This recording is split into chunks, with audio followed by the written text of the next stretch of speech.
Hello and welcome to Instablogs Global Report. This is Sukhmani with fresh updates and more citizen voices from all over the world. Stories of the day are: Taliban denies holding secret talks with the United Nations in the past. King Abdullah of Jordan condemns expansion of Israeli settlements in East Jerusalem. And ICC moves closer to prosecuting perpetrators of 2007 Kenyan violence.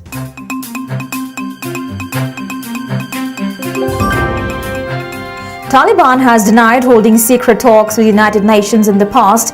They have also reaffirmed their commitment to fighting US forces in Afghanistan.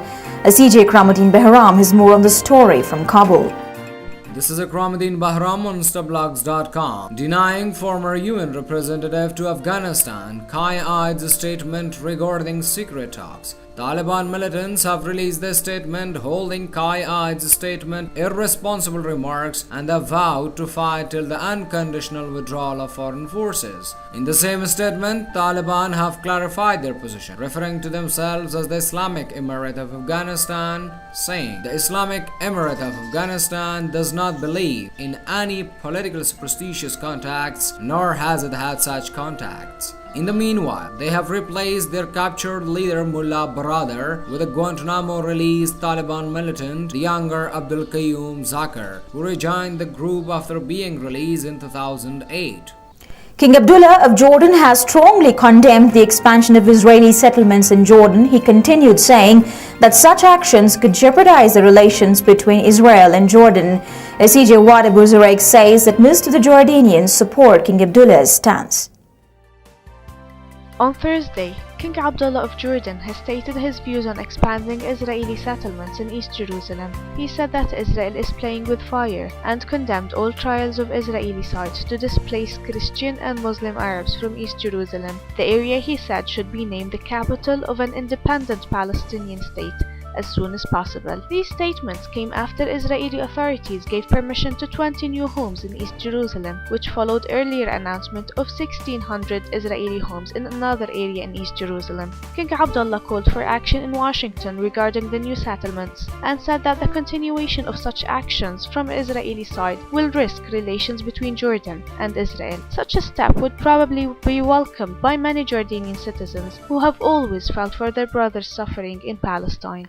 The International Criminal Court at The Hague is moving closer to prosecuting the perpetrators of 2007 violence, which erupted following the Kenyan presidential elections.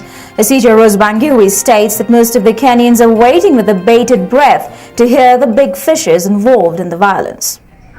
This is Rose Wangoi, a citizen journalist from Kenya, reporting on Instablogs. Kenya's violence is likely to be the next case at The Hague, if what the special advisor to the prosecutor at the International Criminal Court has said is anything to go by. Notably, a US diplomat has voiced support for the court. There have been different reactions though from Kenyans who think that The Hague was moving far too slow, and this is for sure a relief, especially to the IDP, some of whom are still living in camps 2 years down the line. Ms. Beatrice Lifrepadu Helen is on record saying that it's no doubt about that Kenya is probably the next case Hague would deal with. All Kenyans are waiting with bated breath for ICC prosecutor to especially name the big names behind the 2007-2008 chaos. And according to the US envoy for war crimes, Mr. Stephen Rapp, the US government will support key war crimes prosecutions in African countries currently being pursued by the ICC, and notably concerning the indictment of Sudan President Omar al-Bashir. Ms. Frepa welcomed the announcement of US support as she brushed off criticism that the ICC only dealt with African countries. In Kenya's case, more than 1,000 people were killed and some 600,000 others displaced in the violence that followed the disputed 2007 general elections. There have been many attempts to establish a local tribunal to try the suspects to no avail. So far, there has been no successful prosecutions locally against the suspected perpetrators. Human rights lobbies in the country have called for the protection of witnesses, citing threats to their life.